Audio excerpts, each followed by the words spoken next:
Welcome to the Writer's Block. I'm Jenny Carlson here at the Oklahoman, and I'm joined by Cedric Golden from the Austin American-Statesman. Ced, you're looking sharp. You got the pocket square working, my friend.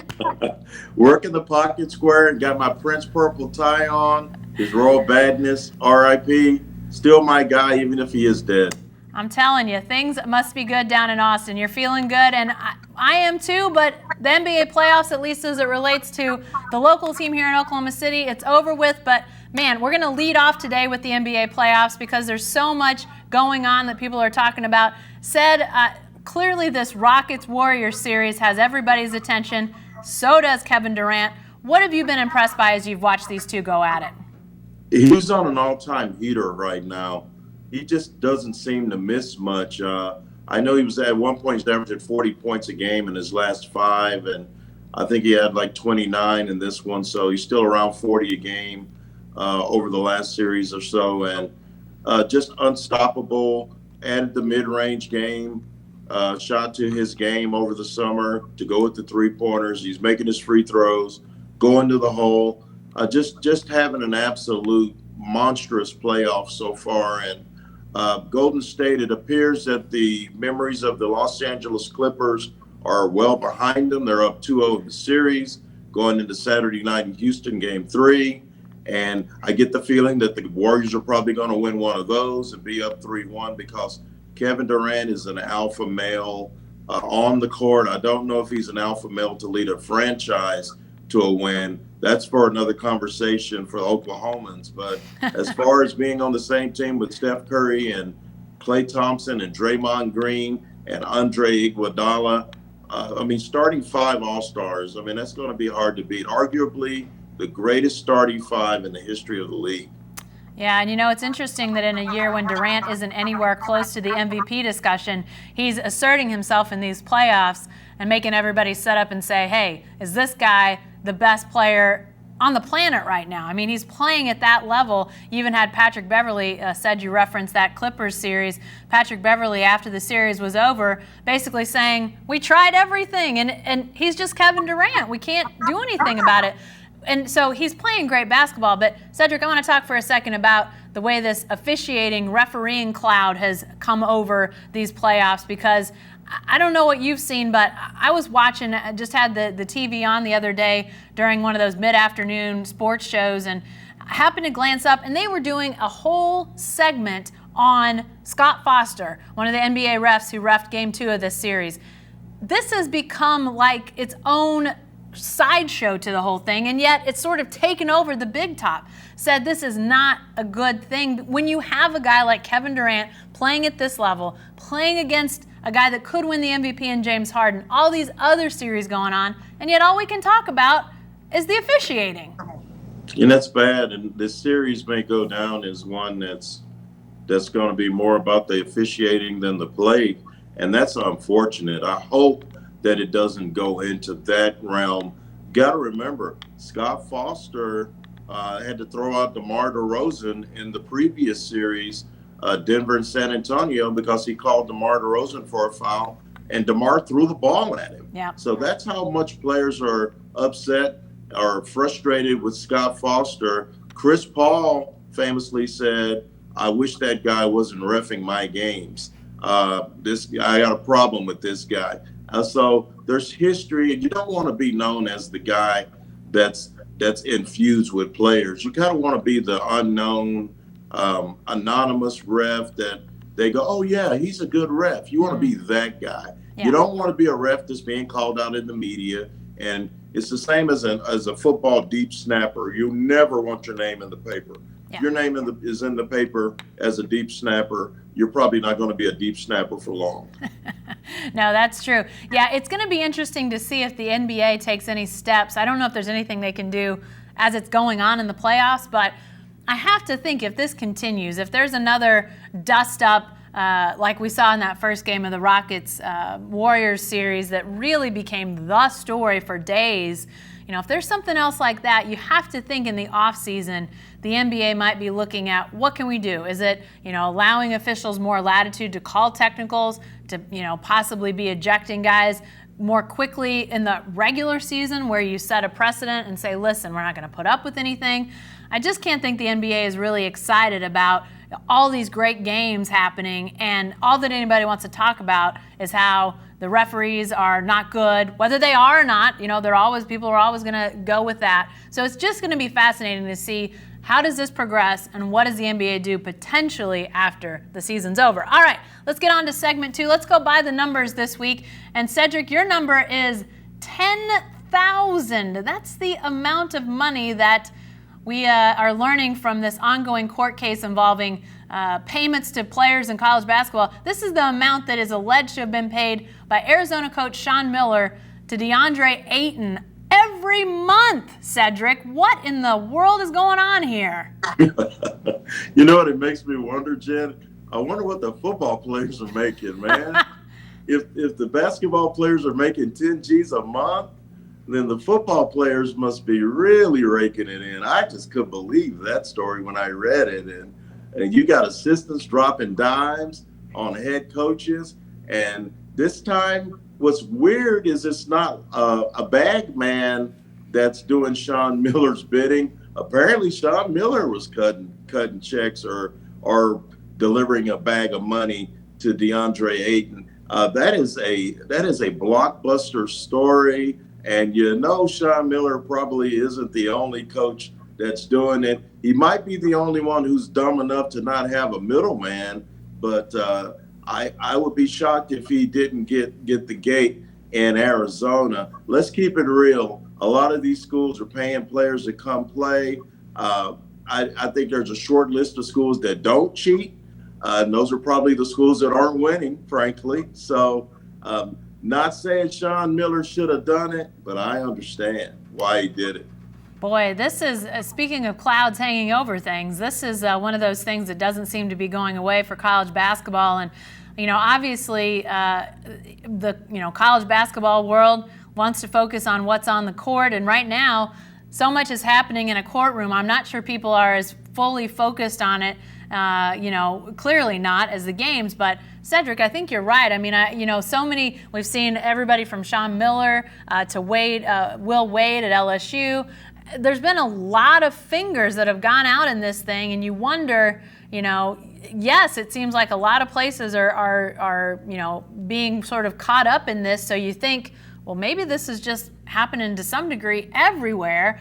But you start to wonder, what are administrators, what are schools going to do? What's the NCAA going to do? Cedric, what can the NCAA do about this if they've got, let's say there's 25 basketball programs that are implicated with something like paying players to this level? Do they have enough people to go out and even figure out if any of this is happening? I don't know what the NCAA is going to do. They have enough, but I'm going to tell you why they're probably going to be slow to the chase. The almighty dollar. Let's not overlook the fact that the NCAA is making billions upon billions of dollars off of NCAA basketball and NCAA football, particularly that tournament and those bowl games. So the corruption is the corruption. And if they're smart, it's a cash money business, Jen. And they're not writing checks like those idiots from SMU back in the 80s when we were little. I don't think they're cutting checks. I think they're delivering money. It's hard to trace cash, especially if people are not dropping dimes on you, unlike what's going on in Arizona. So I think the NCAA, if it was to do a full court press investigation on the corruption of paying athletes in football and basketball, that would probably go under the heading of be careful what you wish for. I don't know that they want to find this corruption, because what it's going to be doing is it's going to probably in the end cost them several million, maybe billions of dollars. The last thing the NCAA wants is for stars to not be able to come to their schools and play in their tournaments. And I know these head coaches are not looking forward to the day when the NBA reverses that freshman rule and allows these kids to go straight to the pros again. Because remember when that was going on, we missed out on guys like Kevin Durant and Kobe Bryant. I mean, not Kevin Durant, Kevin Garnett and Kobe Bryant. People like that went straight from high school, Dwight Howard, from high school to the pros. So the NCAA is better when they're having these great freshmen come into their game. and highlight their programs. Deandre Ayton was one of them. And so don't be shocked if the investigation is a little bit slow on the uptake. Little hands off, if you will, for the NCAA. We'll see. It'll be interesting. Here's my number for our by the number, Cedric. It's 3,000. That's the career strikeouts mark that CC Sabathia, the great pitcher, recently hit. And I want to talk about him also because he's a guy, Cedric, who is not your typical build of a great athlete. I don't know if CC Sabathia is a Hall of Famer. I don't want to get into any of that, but he's a guy that I was reminded as the Nuggets are playing in the NBA playoffs, and you see Nikola Jokic out there with, that somebody keeps always reposting on social media the picture of him on his passport when he was the chubby kid, coming over to the U.S. These guys aren't your average cut athletes, and yet doing great stuff. I just wanted to give a shout out to some athletes that, are clearly skilled in what they do. I don't want to knock what either of those two guys are doing, but it doesn't always mean that you have to have the six-pack abs and be able to, lift 300 pounds. You can be a great athlete if you work hard at it, and body type doesn't matter. I was reminded of that with CC Sabathia. I love it. And Nikolai Jokic is a guy. Remember Craig Stadler, the golfer, Refrigerator Perry. I like when the big guys get a little bit of love, Jay Carr. I'm in that fraternity. I'm calorically challenged, if you will. Now, I was sexy and hot when I was in my 20s and 30s, but those days are in the rear view. So when I see a CC Sabathia getting some love nationally, I kind of pat my chest a little bit and go, way to go, big boy.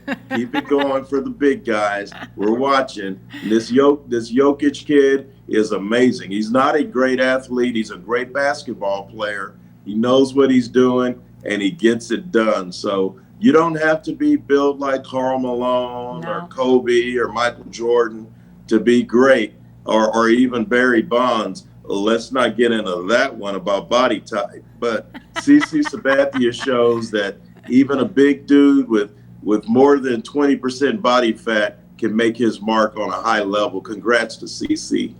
Yeah, one of those things that I don't know if anybody would have necessarily said, here's a guy that's going to get 3,000 strikeouts, and you would have put the two together. But there you go.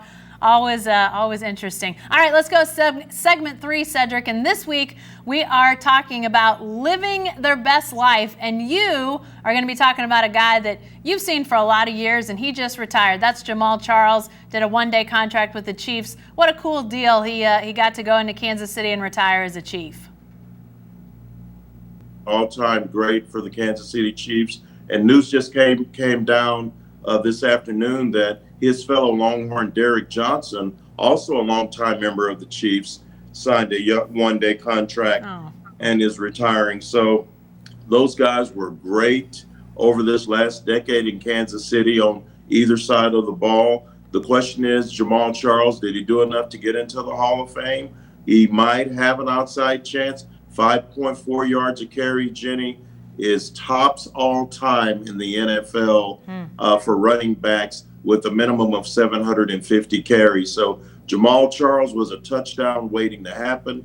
He had 7 touchdown carries of 50 yards or more during his illustrious career, 4 Pro Bowls, 2-time first team all NFL. And I saw him during his time at Texas. One game he ran for 130 or so yards in the fourth quarter against Nebraska and left early. And I talked to him about a month ago at a Texas basketball game, and we rode up in the elevator together. And I go, "Are you going to play again? Are you done?" And he goes, "I think I'm done. They've undervalued my position, and it's probably not worth me playing anymore." He still has some jets in those legs. Been a little bit injury prone. Had a couple of knee problems, which slowed him down a bit. But he's still a serviceable running back. But he's called it quits. What a great career. 56th all-time in rushing. And that's ahead of like 5 or 6 guys who are in the Hall of Fame. Yeah. Job well done.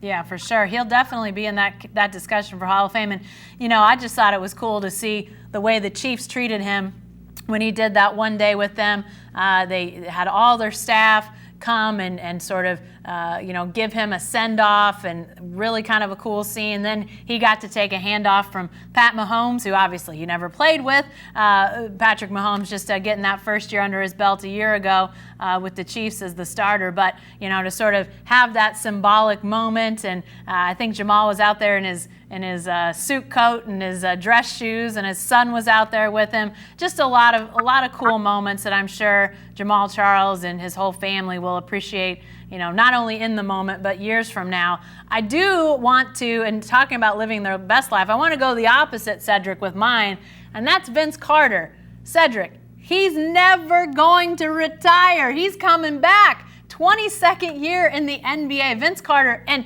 you know what you said about Jamaal Charles, the fact that, he's had a lot of wear and tear. And, you would think that Vince Carter, a guy that really made his early years in basketball, whether it was college or the NBA, it was really about his physicality, his jumping ability. I mean, this guy isn't what he was then, obviously, but he's still doing it, Cedric. It's just unbelievable to me. It's not unbelievable that he's coming back, because I guess at this point I think, yeah, he's just going to play forever. But still, an amazing story, Vince Carter coming back to play in the NBA. You know what? Dirk Nowitzki just retired, 21 seasons. Vince Carter's going to do him one better. It's been next year, it'll be 20 years since Vince Carter won the slam dunk contest. Wow. And he's going to still be playing basketball. That's amazing. 17.2 points a game for his career. He was Air Canada, and before he became Vinsanity. He's changed his game up, because you're not going to carry a 48-inch vertical into your 40s. So that's like shooting your age in golf. It's just hard to do. So he's still serviceable. He can still play.